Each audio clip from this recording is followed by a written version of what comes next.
Yo, yo, Yo, yo, yo, yo, yo, yo. yo. This your This boy your boy Larry, and I'm Larry, and I'm chilling and chilling and vibing with vibing former with former NFL player NFL player Airese Currie. Airese Currie. What's up, man? What's up, man? What's good with you, bro? Hey, I appreciate you for coming Hey, I on. appreciate you for coming on. Hey, no problem. Anytime, man. It's a pleasure to be on. Yeah, man. So Yeah, man. let's start So from the beginning. let's start from the beginning. Yes, sir. Where the passion of Where the football passion came of from. football came from. You know what? That's football is something just we kind of just always did when I was growing up. Um, from a small town in North Carolina called St. Paul's, North Carolina, right off of 95, Robertson County, in between Lumberton and Fayetteville, North Carolina. For anybody that's familiar with that area, East Carolina, right above about 30 minutes north of the state line from South Carolina.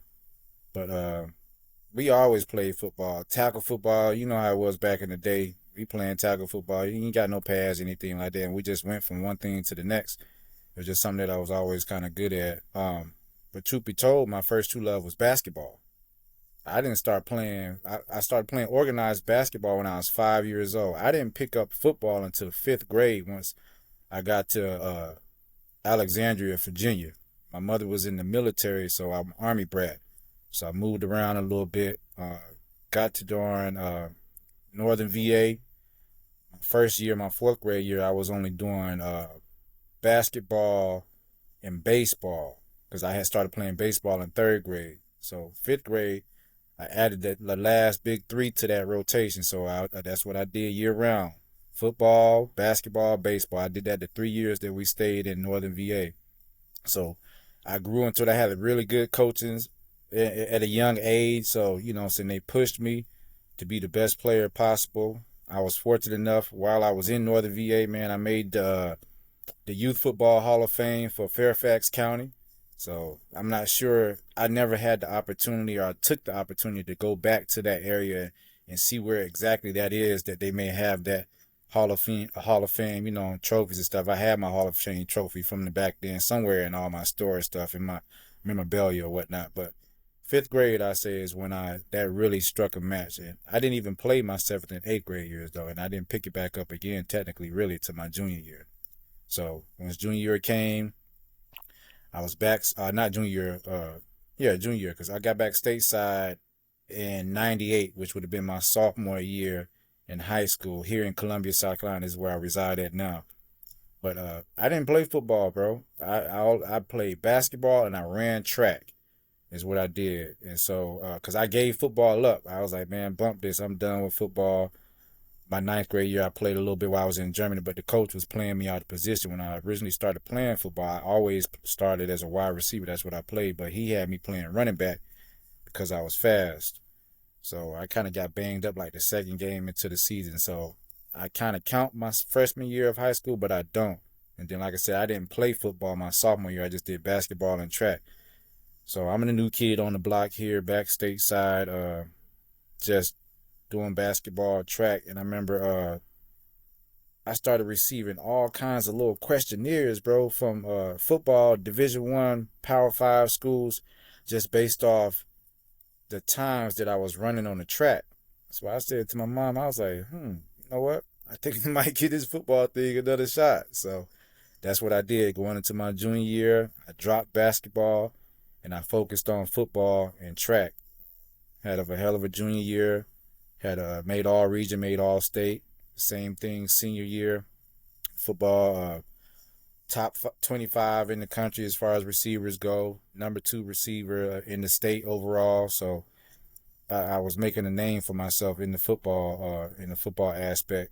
Fortunate enough to go play college ball, collegiate ball at Clemson University. It boiled down for me. My five boiled down to Clemson, UGA, Florida State, Michigan State, and I threw South Carolina in there at the last minute.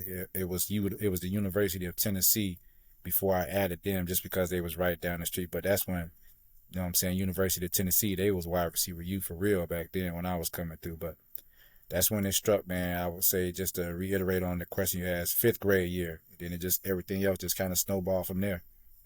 So, what So wide what wide receiver back receiver back then then inspired you inspired you to to want to be a wide want to be a receiver? wide receiver? Oh, my game, I model my game or the work ethic as far as I wanted to, display after Jerry Rice was my guy. That was my guy. When it came to different sports, like, that's what we did when we grew. We imitated people that we saw in the given sport that we like. So like I told you earlier, I played the big three. So for basketball, it was MJ. Football, it was Jerry Rice. And baseball, it was Ken Griffey. Swing, stance, and everything. It was just like, hey, I'm holding the bat. You know what I'm saying? Hey, I'm Ken Griffey at the plate. So yeah, but Jerry Rice was my guy, man. So like, So like, what was that what was that experience experience when you got when you that got that call call from from Clemson Clemson saying you're going saying to you're the going to the NFL? NFL? That was crazy. It was bittersweet because once I got to the combine, I realized that my foot was fractured. I didn't know it was fractured until I got to the combine up in Indianapolis. So, as anybody that's been through that process and understands how that process looks, you have informal and formal meetings. So I had formal meetings with the Falcons, the Bears, and the Chiefs. Those were the three teams that sat down with me in like a hotel suite. You in there with the GM, the president, the head coach. They asking all kinds of personal questions.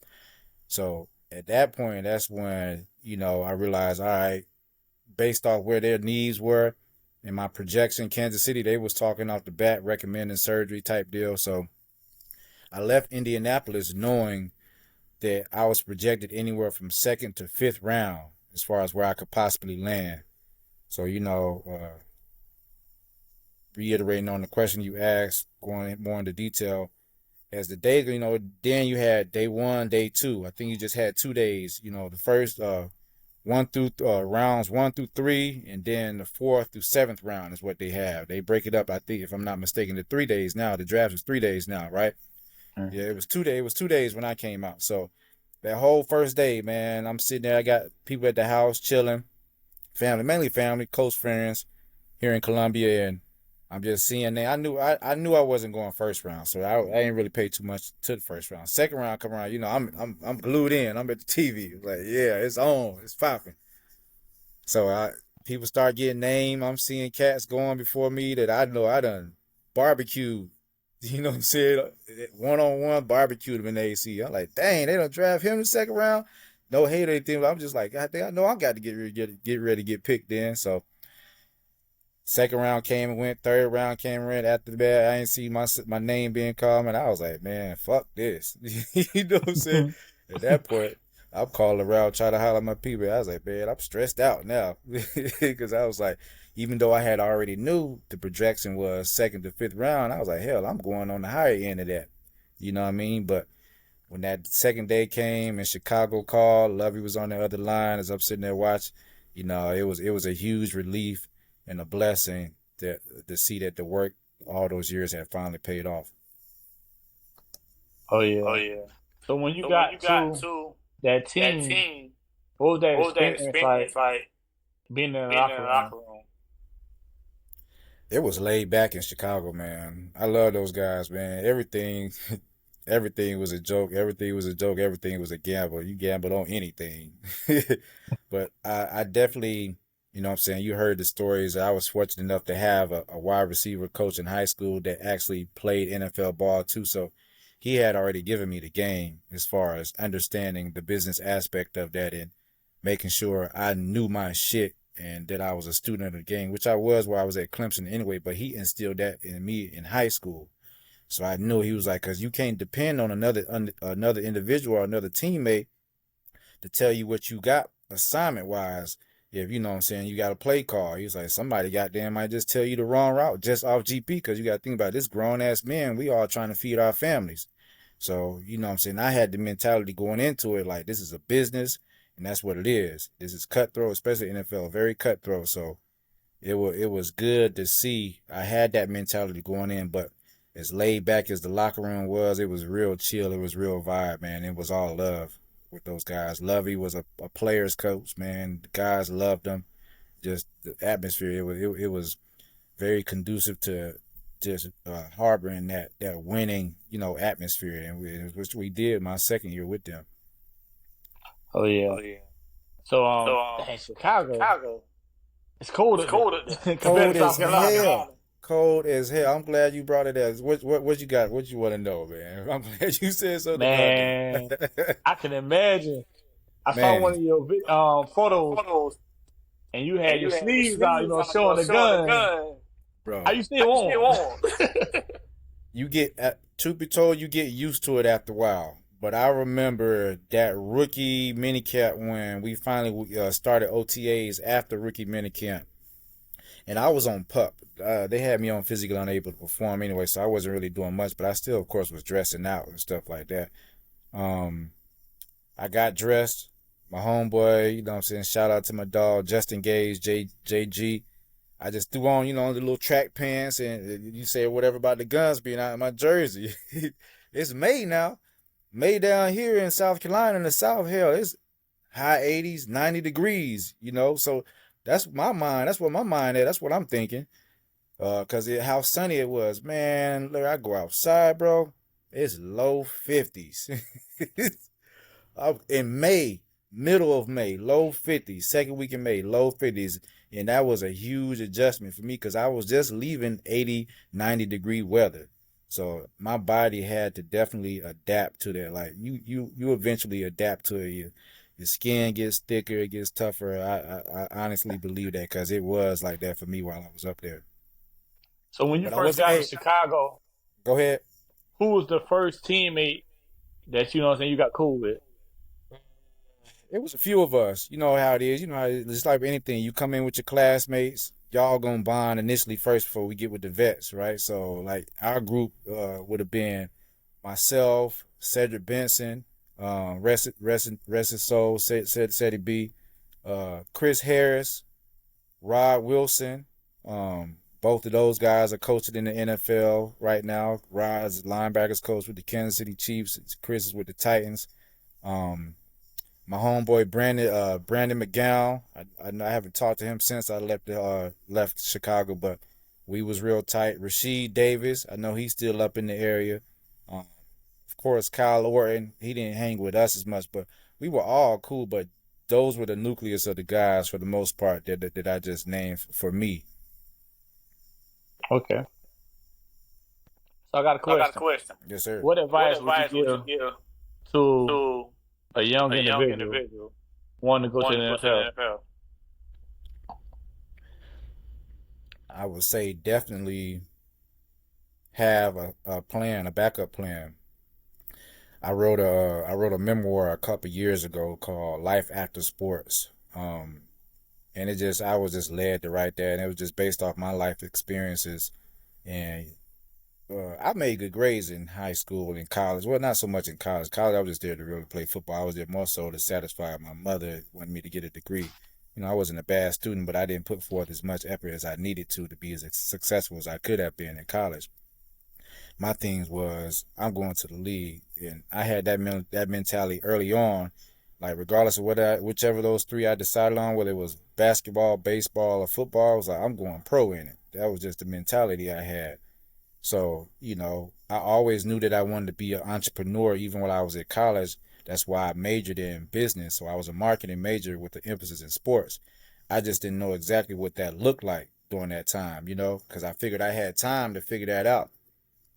You couldn't have paid me $1 million to say or like, hey, you're gonna be done playing NFL football in 2 years. Like I'd have never thought that in my wildest dreams. You know what I mean? So I didn't have a plan. My plan wasn't in play or is in place, like my backup plan. So what I mean, I was kind of up and down riding that wave. Like I fell into a huge funk because you got to think about it, this is all you dreamed about your entire life, and at least for me. And darn, like I really love the game. And I get on my guys now that I coach. I'm like, man, you don't love this because if you did, I wouldn't be outworking you at your craft that you supposedly do every day, and I'll be 42 this year.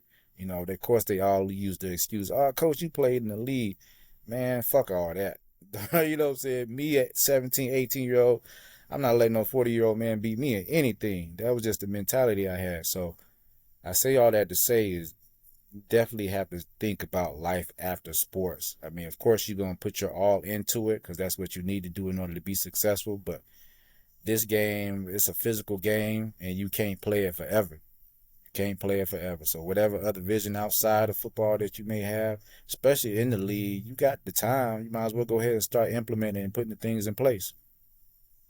Yeah, I heard you Yeah, I heard say you about say about coaching. So you coaching. So coaching you now? coaching now? Yes, sir. I've been coaching, truth be told, I've been coaching high school football damn near 10 years. The wide receiver position. I'm at a different high school this year. I picked back up coaching this year.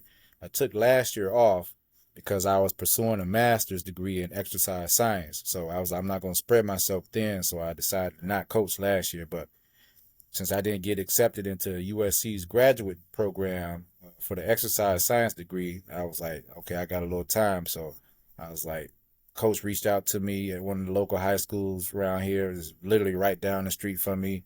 Asked me about coaching. I ran about a wife. She's like, I think you should do it. So here I am coaching. Here I am So coaching. So coaching coaching now now after playing the after playing the game, game, how was that how was that experience? experience? Teaching Teaching younger younger kids, kids, the craft. the craft. Oh, I love it. I love it because I like to teach. And my thing is like I feel like we're all here on this earth, like based off our experiences, to pay it forward to the next generation. So to be able to be in a position to do that for young guys that, you know what I'm saying, dream and aspire to go to the collegiate level or the professional level, being that I've been there and I know what that looks like and what it takes as far as having the blueprint to be able to give to them, I love it. And then at times I don't love it because I'm like, y'all don't take this shit serious enough for me. You know what I mean? Like little things, it just be the little things I be harping on. This generation is a little different. You know, they don't have the patience.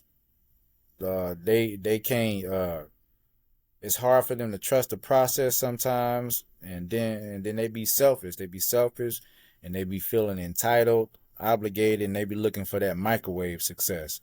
So I just be trying to let them know of like that ain't how this works. I was like, you got to do the right things all the time. We got to consistently do the little things right all the time. And for myself and how I coach my receivers, I encourage them as far as being the complete receiver. Like we don't just catch footballs, fellas. We got to be able to block too. We need to make a difference in the run game as well too. So, especially going to that collegiate level, you know, I'm like, hell, if you don't want to block, hell, you ain't gonna play. It's as simple as that. And I give them the same thing because I ain't trying to give them no false hope or a false expectation. I set my expectations for them. I was like, hey, we drop balls, we got 5 push-ups. Ain't nothing to talk about. Just go ahead and cash me out. We got 5 push-ups. You know you got your 5 push-ups. Hold yourself accountable. If I see you running and it look like you slow down or you picked up speed, grading criteria wise, that's a loaf to me. You know what I'm saying? We ain't playing through the whistle all the way through the whistle, just different things like that. So I give it to them that way as far as help them elevate their level of play. Oh yeah, Oh yeah, you got to you be like gotta be that, like man, that, because man. Yeah, 'Cause the game the these game days these is days is different. different. How it's you very feel How you about different. foot football today today compared to when compared you to when you played? played? Man, it's soft as hell.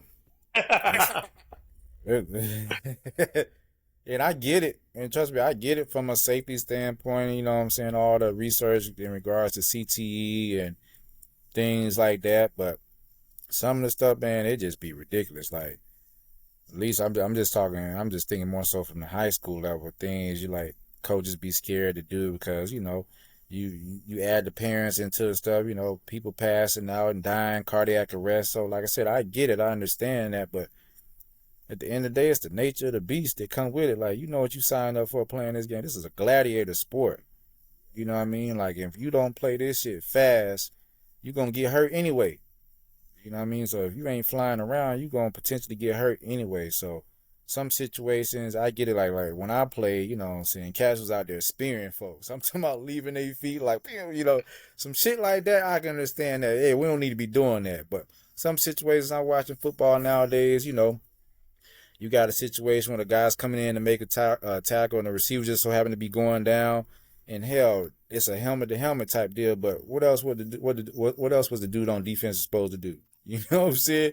He need to get low too. It just happened he Yeah, made contact with his helmet. I don't necessarily think he's trying to make intentional contact with his helmet. So things like that. So I think it causes players to be timid and play timid from time to time, not really playing fast and full speed all the time like they want or they could.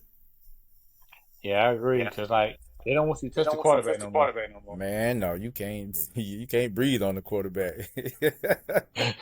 Hey, the ref gonna throw that Throw that flag. flag. Hey, real quick.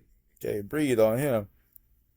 And it's And crazy, it's man. Cause crazy, like man. Cause like I saw this I past saw this past weekend weekend when the when the quarterback threw it with quarterback threw it with interception. an interception, And and once you throw the once you throw the interception, interception, now you're on now defense, you're on right? defense, right? Yeah. So So somebody be somebody able to be block able to you. block you. Right.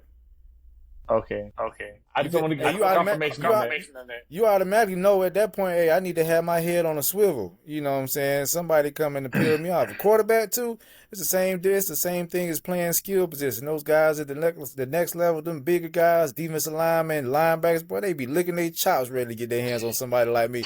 And when they get their hands on you, they trying to punish you. Yeah. Yeah. But I DDT, witnessed that, man. That, man. And the ref threw a Ref threw flag. a flag. Said Damn, roughing see? the passer. See what I'm saying? Like, come on now. You want, like you say, now the man is on defense now. Like, how you throwing a roughing the passer flag on that play? I don't be but the thing about it, the rules evolve so damn much too. So I be having a hard time keeping up. I'm like, oh, so they can't do. They might as well, at least in the league, they might as well do away with the kickoff because that shit Yeah. lame as hell. But you see, they that's changed it lame. in the NFL though. Huh? They changed They it. changed it. What you mean? No, I'm saying that's what I'm talking about. Talking about how Yeah. the people can't move until the dude catches the ball, right? Yeah. That's lame. They might as well just do away with darn kickoff altogether. Yeah, man. It's wild, man. Like you say, I understand safety, Mm-hmm. but man, you want to play football, man. man. Yeah. Yeah. And not be able to go out there and hit nobody. Right. Shit, what's the fun? What's the fun? Yeah. It ain't no fun in that. But Airese Currie, I appreciate you coming on. I don't want to keep you too much longer. But before we go, let everybody know what we doing. We chilling and vibing, baby. Oh yeah. Oh yeah.